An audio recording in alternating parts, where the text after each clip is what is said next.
जय हिंद। तो हम लोग पढ़ रहे थे हिस्ट्री का क्लास हमने शुरू किया था 30 में इतिहास का, जिसमें 3 पार्ट तक कंप्लीट कर लेते। हम लोग स्टार्ट किए थे यूरोप में राष्ट्रवाद, उदय और विकास। जहाँ तक हम लोगों ने रूमानीवाद तक के कंप्लीट किया था। रूमानीवाद में 2-3 पॉइंट बच चुके थे, उसको कंप्लीट करना था। ठीक है, उससे पहले हमने 18वीं शताब्दी में यूरोप का विकास जो पढ़ा था, यूरोप का विकास के तत्व पढ़ा था। नेपोलियन बोनापार्ट के यूरोप में राष्ट्रवाद के बारे में हमने बेहतर तरीके से जाना था, बहुत अच्छे तरीके से समझा। एक एक पॉइंट को बताया गया है, जाके पिछली वाले तीन वीडियो जरूर देखें हिस्ट्री का।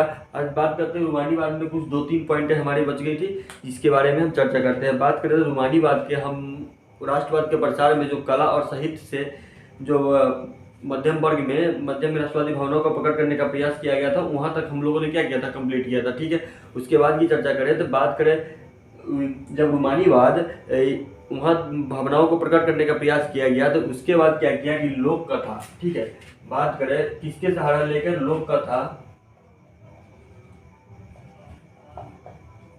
लोक कथाओं, कला और संगीत का। ठीक है, लोक कथा, कला और संगीत का सहारा लेके इन्होंने कहाँ पे, जर्मन और पोलैंड में राष्ट्रवाद को बढ़ावा दिया गया। कहाँ पे दिया गया, जर्मन और पोलैंड में। ठीक है, कहाँ पे दिया गया भैया, जर्मन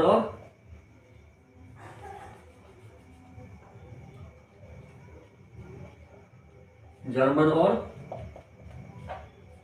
पोलैंड में।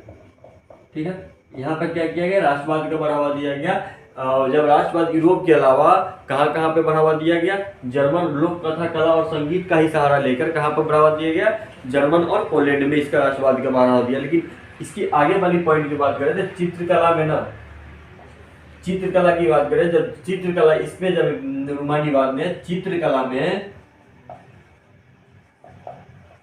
क्वेश्चन बन सकता है कि चित्रकला में किसको राष्ट्रवाद के प्रतीक के रूप में चिन्हित किया। चित्रकला में किसको राष्ट्रवाद के प्रतीक के रूप में चिन्हित किया, तो चित्रकला में नारी को राष्ट्रवाद के रूप में, प्रतीक के रूप में चिन्हित किया गया। ठीक है, इस चीज को समझिए कि चित्रकला में किसे राष्ट्रवाद के प्रतीक के रूप में निर्मित किया गया, नारी को। जैसे बात करें तो, जैसे इसकी बात करें तो फ्रांस में किसको, फ्रांस की बात करें तो फ्रांस में मरियन को चित्रित किया गया।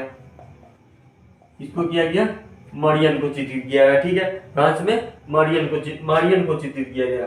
ठीक है, और जर्मनी में, जर्मनी की बात करें तो जर्मनी में किसे किया गया, जर्मेनिया को चित्रित किया गया।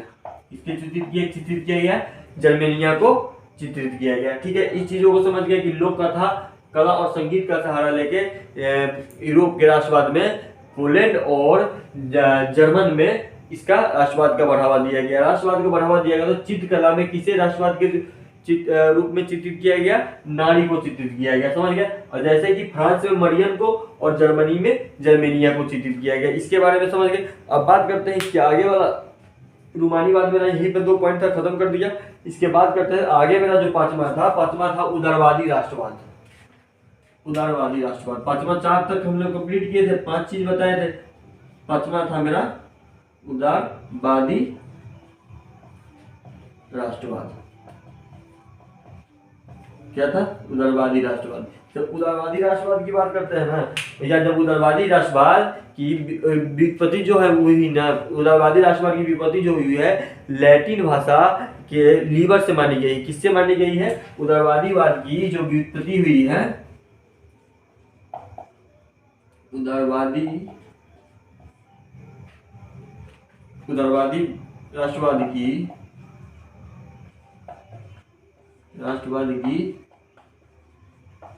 युक्ति लैटिन भाषा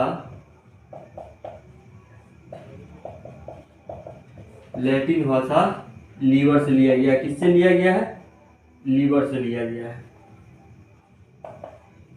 लीवर से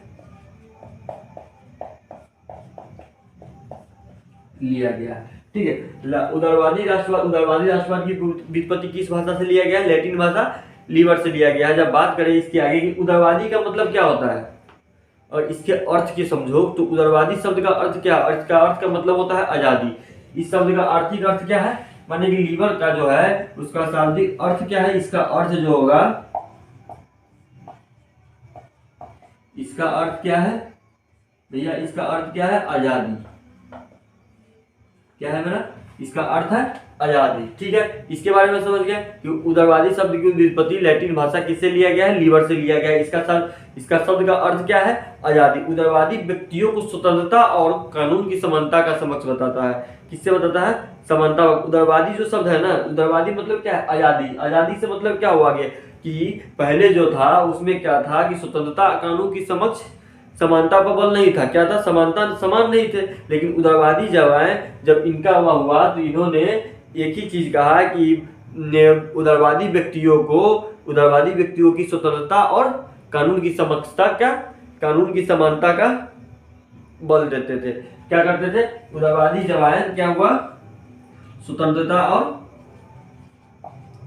पूरा लिख देते हैं। उदारवादी जब आए तो उदारवादी क्या हुआ? उदारवादी व्यक्तियों की स्वतंत्रता, उदारवादी व्यक्तियों की स्वतंत्रता तथा कानून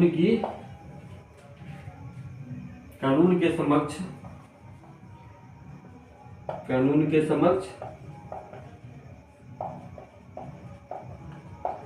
समानता पर बल देते थे। किससे बल देते थे? समानता पर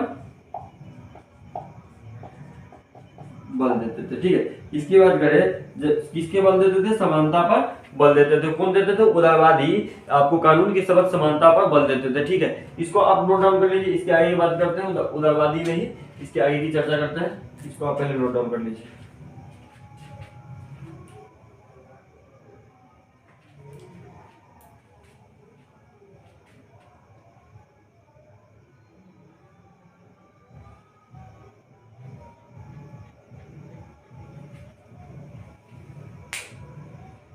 ठीक, चलिए इसके आगे की बात करते हैं उदारवादी राष्ट्रवाद में।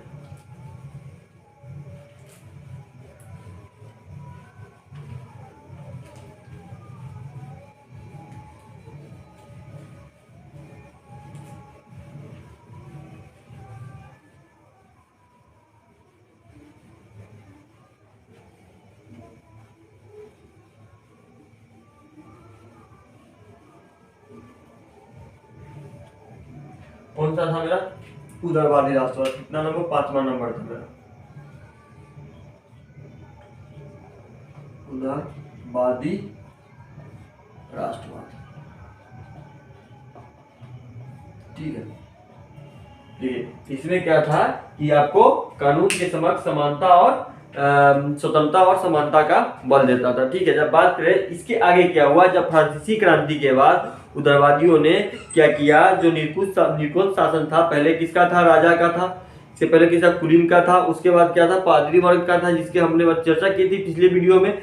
इसको क्या किया? इसके वर्ग के विशेषा जो अधिकार था उसकी समाप्ति की मांग की। क्या की? फ्रांसीसी क्रांति के बाद बात करें क्या थी? फ्रांसीसी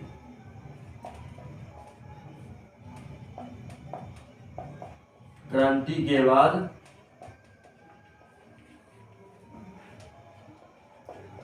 उदारवादियों ने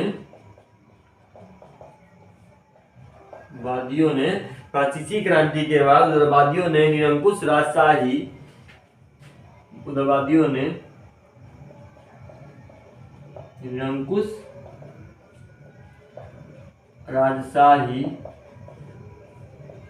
कुलीन वर्ग, कुलीन तथा पादरी वर्ग के विशेषाधिकार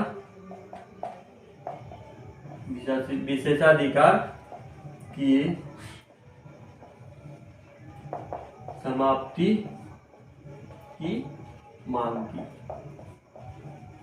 मतलब कि कहने का मतलब है भैया कि फ्रांसीसी क्रांति के बाद जब उदारवादी हुआ है तो उन्होंने क्या किया, जो पहले से था राजशाही जो था, उसके बाद कुलीन वर्ग जो थे और पादरी वर्ग थे, इसके जो विशेषाधिकार, जो इसका जो अधिकार था उसको क्या करने की मांग की? समाप्ति करने की मांग की, यानी कि खत्म करने की मांग की। ठीक है, इसके आगे क्या हुआ कि इसकी निजी संपत्ति में सुरक्षा के अधिकारों की मांग की। पहले क्या था कि निजी संपत्ति में सुरक्षा का अधिकार नहीं था, लेकिन जब उदारवादी आए तो इन्होंने कहा कि इसकी निजी संपत्ति की सुरक्षा की मांग की। क्या किया? निजी संपत्ति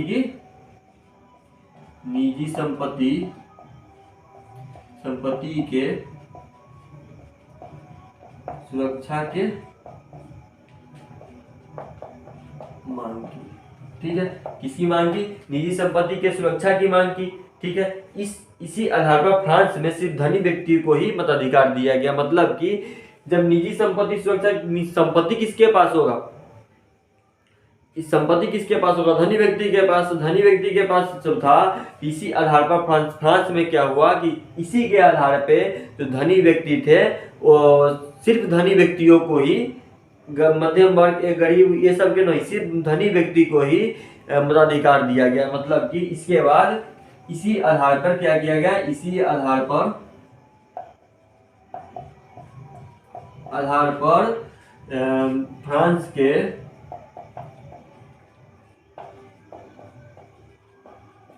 धनी व्यक्तियों को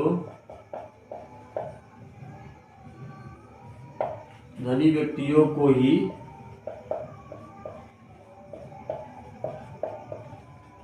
मताधिकार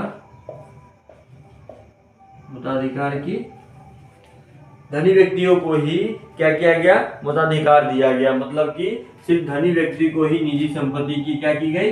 सुरक्षा दी गई। समझ गए? इस चीजों को समझ गए। अब इसके आगे की बात करते हैं। इसके आगे क्या हुआ कि सैद्धांतिक रूप से ही उदारवादियों ने समानता पर बल दिया, परंतु व्यवहार में इसे लागू नहीं किया गया। मतलब इस तरह से उन्हें सैद्धांतिक रूप से क्या किया गया? उदारवादियों ने समानता पर बल दिया, लेकिन इसको व्यवहार में लागू नहीं किया गया। मतलब समझ गए? जैसे कि उदारवादियों ने प्रेस की आजादी की मुद्दा भी उठाई थी। एक मुद्दा उठाया था, कौन सा उठाया था? उदारवादियों ने कि प्रेस की आजादी की मुद्दा भी उठाया था। क्या उठाया था? मुद्दा भी उठाया था। ठीक है, इस चीजों को समझ गए। किसकी आजादी की? प्रेस की आजादी की, जो पहले आजादी नहीं थी उसके आजादी की मुद्दा भी उठाया था। ठीक है, इस चीजों को समझ गए। इसके आगे बात करते हैं। तो जैसे देखिए, उदारवादी है तो फ्रांस की क्रांति के बाद उदारवादी निरंकुश राजशाही कुलीन और पादी वर्ग के विशेषाधिकारों को समाप्त करने की मांग की। उसके बाद क्या किया? निजी संपत्ति की सुरक्षा की मांग की। जब निजी संपत्ति की सुरक्षा की मांग की तो धनी व्यक्ति जो थे उनको ही ये मताधिकार दिया गया, उनको ही एक सुरक्षा की अनुमति दी गई। ठीक है, उसके बाद क्या हुआ कि उदारवादियों ने उसके बाद प्रेस की आजादी की भी मांग की। जो पहले आजादी, प्रेस की आजादी नहीं थी, उसके भी क्या की? मांग की गई। अब बात करते हैं। देखिए, इसमें क्या था ना कि बहुत सारा उदारवाद था। बहुत सारा क्या था? उदारवाद था। पहला जो था मेरा क्या था? आर्थिक उदारवाद। पहला मेरा क्या था? आर्थिक उदारवाद। ठीक है, इसकी बात करें तो आर्थिक उदारवाद की मतलब आप आर्थिक मतलब समझते हैं कि अर्थव्यवस्था। आर्थिक मतलब क्या होता है? अर्थव्यवस्था। अर्थव्यवस्था के संबंध में भी उदारवादियों ने अपनी अवधारणा दी। हर चीज में इन्होंने अपना अवधारणा दी। अर्थव्यवस्था के, किस चीज के? अर्थव्यवस्था के संबंध में भी उदारवादी ने, अर्थव्यवस्था के संबंध में भी उदारवादियों लिख देते हैं बच्चे।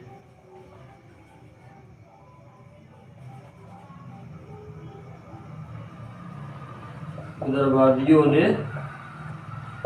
अपनी अवधारणा दी। ठीक है, अब क्या क्या अवधारणा इन्होंने दी, इस चीजों को समझते हैं। बात करें तो उदारवादियों ने क्या कहा कि उदारवादी मुक्त व्यापार के पक्षधर थे, कि यहाँ पे मुक्त व्यापार होना चाहिए, यानी कि किसी भी शुल्क नहीं लगना चाहिए। शुल्क लगे तो बराबर में ही लगना चाहिए। इस पर थे क्या थे कि उदारवादियों ने मुक्त व्यापार के पक्षधर थे, यानी कि उदारवादी उदारवादी मुक्त व्यापार के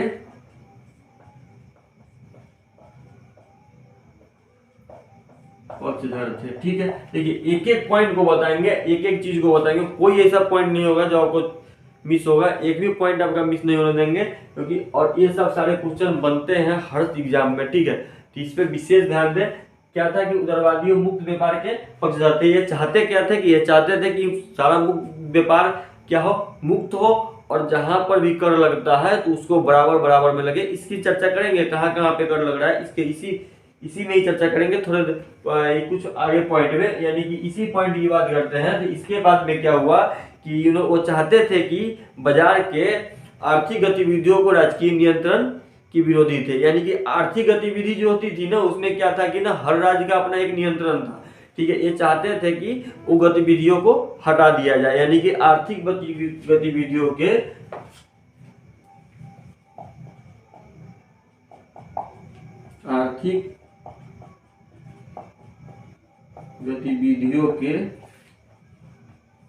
राजकीय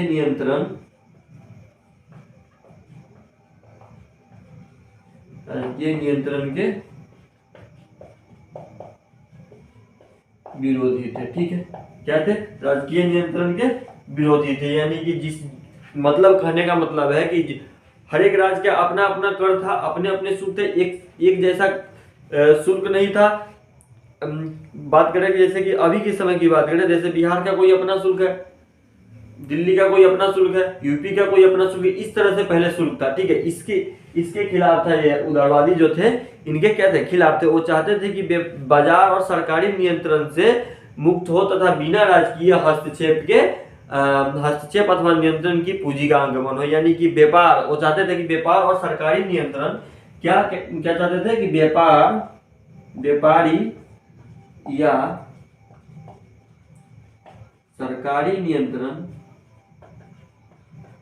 व्यापारी या सरकारी नियंत्रण से मुक्त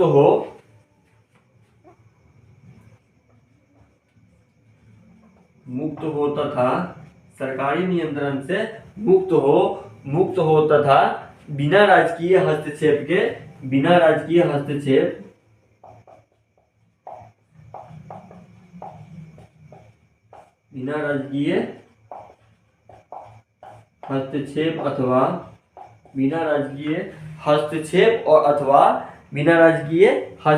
अथवा नियंत्रण की पूंजी के आगमन हो। हस्तक्षेप अथवा नियंत्रण के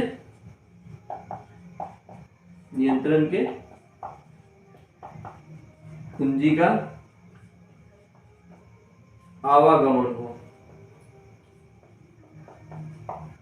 ठीक है, इस चीज को समझिए। क्या था कि उदारवादी राष्ट्रवाद में क्या था कि यहाँ तक हम लोग आर्थिक उदारवाद की बात करते हैं कि आर्थिक मतलब क्या होता है, अर्थव्यवस्था के बारे में उदारवादियों ने भी अपनी अवधारणा थी। उदारवादी चाहते क्या थे कि वो मुक्त व्यापार चाहते थे, यानी कि आर्थिक गतिविधियों में राजकीय नियंत्रण के विरोधी थे। यानी कि राज्य में जो नियंत्रण था आर्थिक अर्थव्यवस्था पे, उसके क्या थे, विरोधी थे। वो चाहते थे कि समान शुल्क को समान करो। उसके आगे बात करते हैं व्यापारी तथा सरकारी नियंत्रण मुक्त हो तथा बिना राजकीय हस्तक्षेप के नियंत्रण के पूंजी का आवागमन हो, कि कोई इसमें राजकीय हस्तक्षेप न होना चाहिए, एक कर हो सारे राज्यों का। इसके बारे में बता रहा था। ठीक है, इसको आप नोट डाउन कर लीजिए, इसके आगे की चर्चा करते हैं।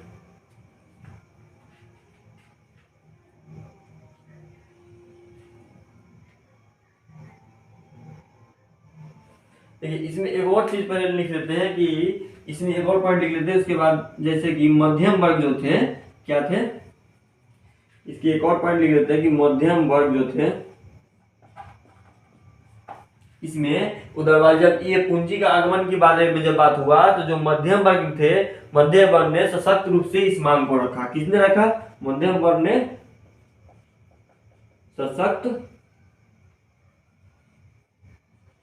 सशक्त रूप से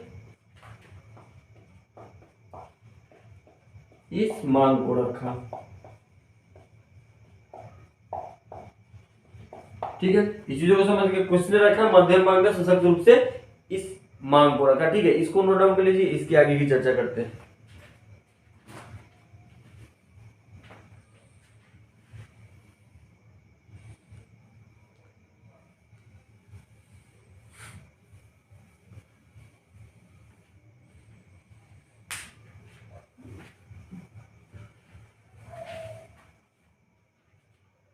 ठीक है, चलिए इसके आगे की चर्चा करते हैं।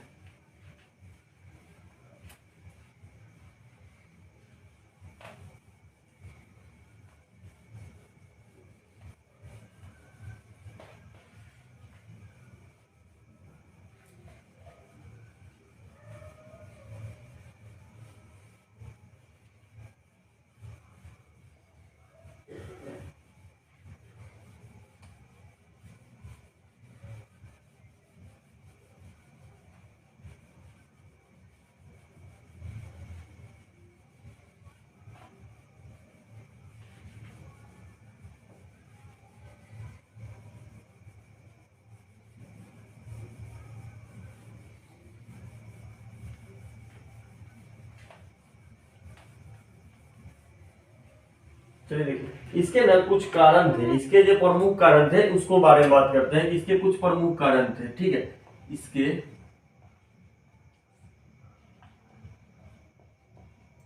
प्रमुख कारण, ठीक है, इसके बारे में चर्चा करते हैं। ठीक है, जब इसके प्रमुख कारण की बात करें, इसके क्या क्या कारण थे। इसके क्या थे कि राजकीय नियंत्रण में व्यापारियों को घाटा होता था।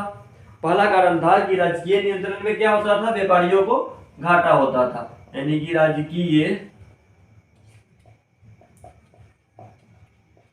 नियंत्रण में व्यापारियों को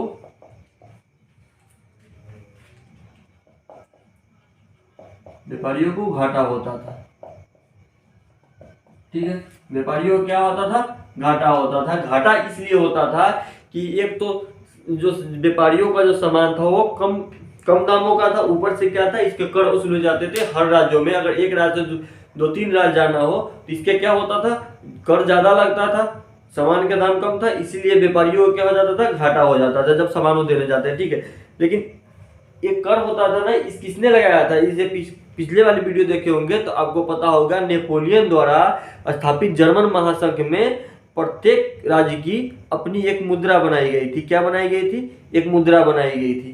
ठीक है, यानी कि बिहार का मान लो कुछ और रुपया है और यूपी का कुछ और रुपया है, तो इस तरह से क्या होता था, जैसे कि अभी डॉलर या रुपए में चेंज करने के लिए क्या करते हैं, रेट का अंतर होता था। उसी तरह क्या होता था ना कि जब नेपोलियन ने बनाया था कि उसने क्या किया था, हर राज्य की अपनी एक मुद्रा पद्धति चलाई थी।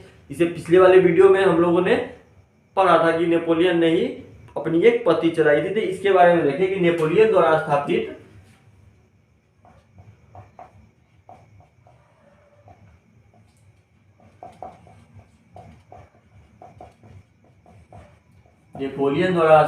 महासंघ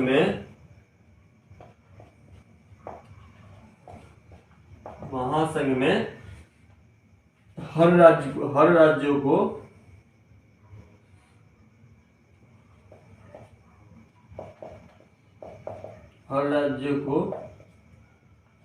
अपनी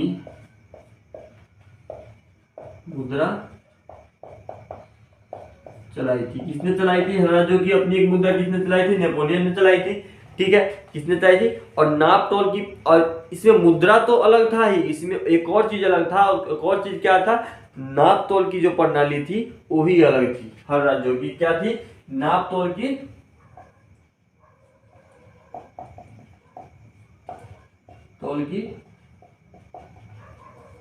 प्रणाली भी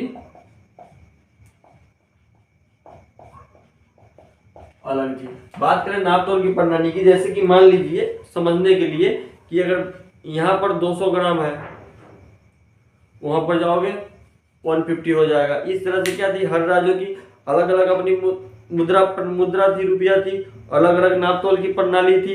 इसी के लिए किसानों को घाटा होता था। इसी को हटाने के लिए उदारवादियों ने क्या किया, इसके कारण बताए। एक क्या कारण, तीसरा कारण क्या था, नेपोलियन नाप तोल की प्रणाली भी क्या थी, अलग थी। ठीक है, आगे पॉइंट की बात करें, चौथे पॉइंट की इसकी बात करें तो प्रत्येक राज्य का सीमा शुल्क अलग अलग दरों पर क्या होता था, वसूला जाता था। इसके बारे में अभी बताए थे कि प्रत्येक राज्यों का सीमा शुल्क जो था, प्रत्येक राज्यों का सीमा शुल्क अलग अलग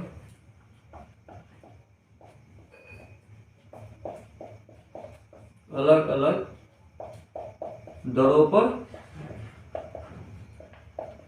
वसूला जाता था।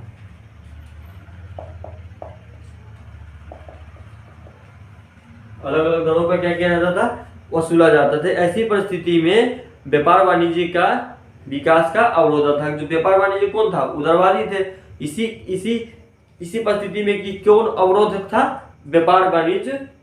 कौन अवरोधक था, व्यापार वाणिज्य। याद रखिएगा कि व्यापार वाणिज्य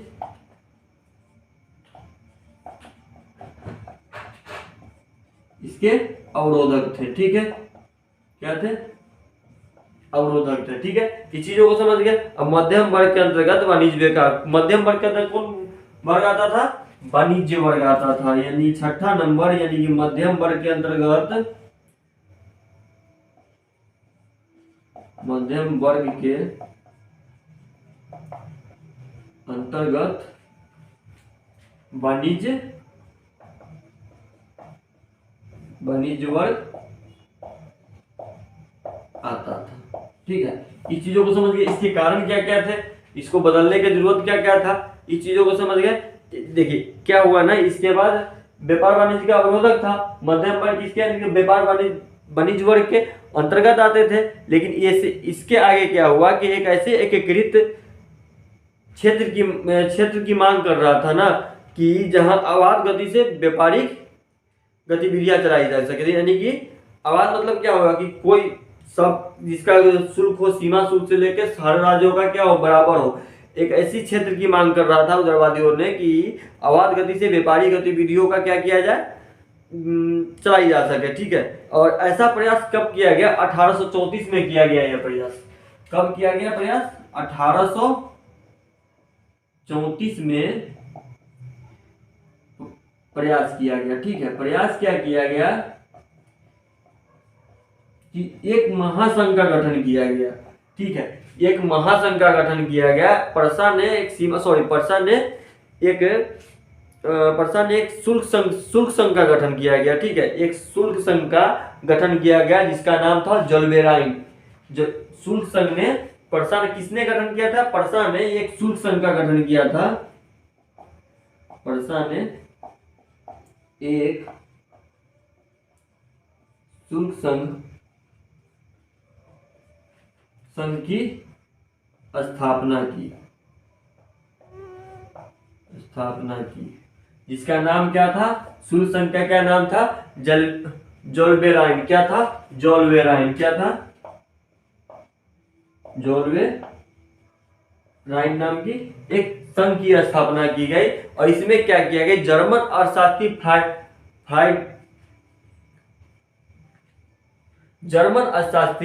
फ्राइडरिख लिस्ट ने, किसने, जर्मन अर्थशास्त्री कौन थे, जर्मन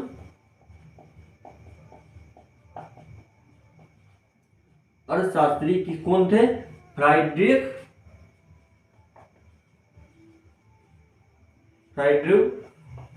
कौन थे, फ्राइडरिख लिस्ट ने क्या किया, फ्राइडरिख लिस्ट ने एक चीज लिखा कि जर्मन अर्थशास्त्री फ्राइडरिख लिस्ट ने एक लिखा कि जोल्बेरियन क्या है, जोल्बेरियन जो एक महासंघ की गठन किया गया। जोल्बेरियन का जो लक्ष्य था ना कि जर्मन को आर्थिक रूप से क्या करना, राष्ट्र में बांध देना।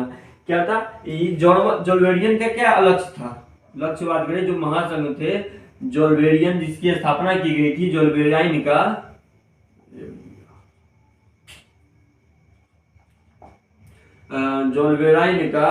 इसकी स्थापना की गई थी। इसका लक्ष्य क्या था, लक्ष्य ये था कि जर्मन के लोगों को आर्थिक रूप से एक राष्ट्र में बांध दे। जर्मन के लोगों को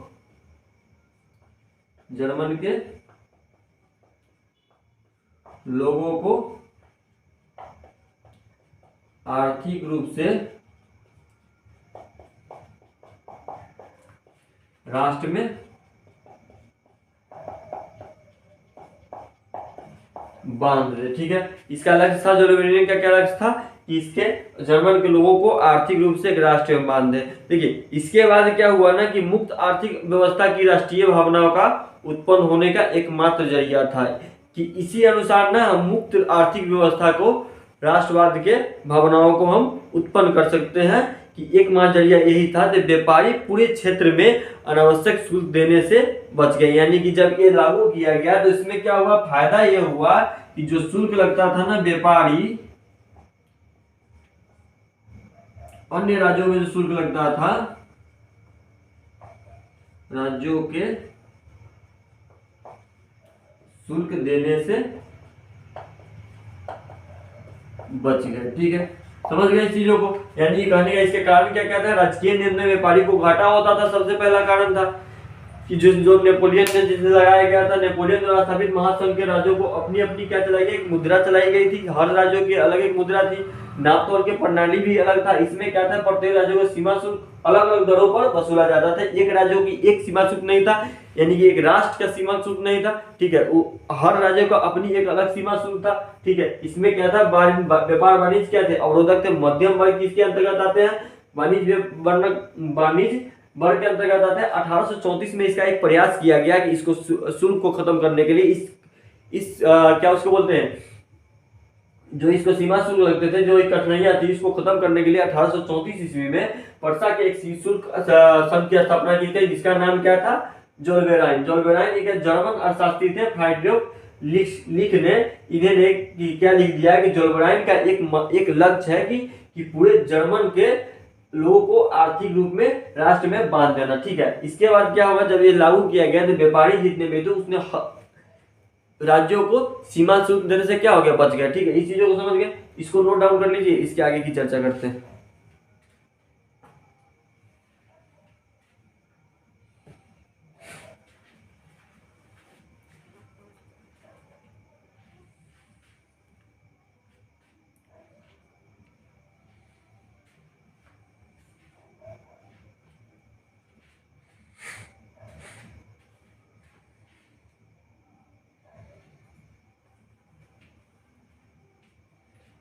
ठीक है, चलिए इसके आगे की बात करते हैं।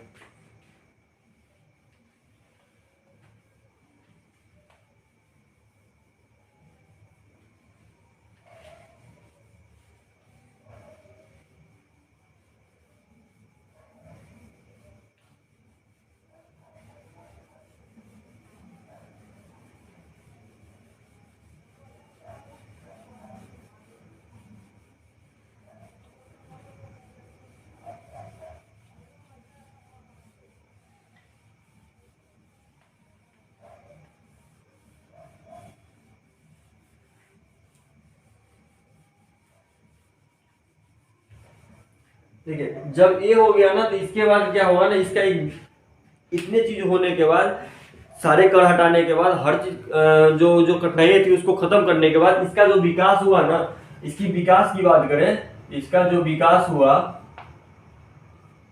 किस किस चीजों में विकास हुआ, तो उसकी बात करें तो पहला जो विकास हुआ ना, वो हुआ यातायात के साधनों में विकास हुआ। क्या हुआ, यातायात के साधनों में विकास हुआ। ठीक है, दूसरी की चर्चा करें, दूसरा क्या हुआ कि रेल लाइन के प्रसार में गतिशीलता बढ़ गई। क्या हो गया, रेल लाइन के प्रसार में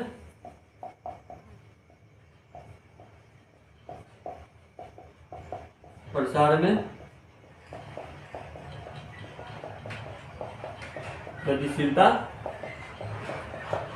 बढ़ गई। ठीक है, इन दो चीजों का इसमें क्या हुआ, विकास हुआ। जैसे देखिए, जब कर खत्म होगा, पूरे राष्ट्र का कर एक समान होगा तो उसमें विकास होना जरूरी है, विकास होगा ही होगा। ठीक है, दो चीजों का विकास हुआ, यातायात के साधनों में विकास हो गया और रेल लाइन के प्रसारों में गतिशीलता की क्या हो गई, बढ़ गई। इस तरह से बहुत सारे विकास हुए। ठीक है, आर्थिक राष्ट्रवाद ने, जब बात करें, जब इसकी खत्म होने के बाद, जब ये सब होने के बाद, आर्थिक राष्ट्रवाद ने व्यापक राष्ट्रवाद के निर्माणों को का मार्ग का क्या कर दिया, परास्त कर दिया। ठीक है, आर्थिक राष्ट्रवाद जो था, आर्थिक राष्ट्रवाद ने क्या किया, आर्थिक राष्ट्रवाद ने व्यापक राष्ट्रवाद के निर्माणों को, व्यापक